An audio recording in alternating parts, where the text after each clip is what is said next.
how to use two audio outputs at once in your Windows 11 PC.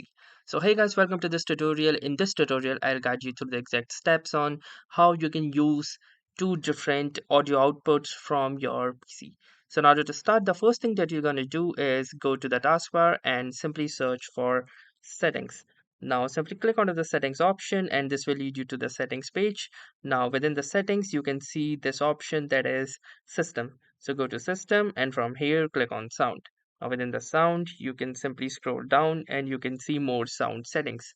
Click onto the more sound settings and you will see this particular window that has appeared. From here, go to the recording option and within the recording option, you have this stereo mix which is currently disabled. So let's right click onto this and if you can't see this, make sure that you have selected this option that is show disabled devices and also show disconnected devices as well.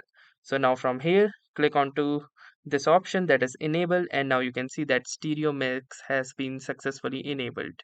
And as you can see, we can simply right click onto this and go to the properties and from here you have different options. By going to listen, you can see this option that says playback through this device and from here you can choose that particular speaker using which you want to play back as your secondary output. Now, apart from that, you also have different levels to control the audio, which you can use this slider or you can simply type in the value. And apart from that, you also have some of the other settings which are right here. So once you're done with this, click onto this OK option or apply in your case if it is not selected before.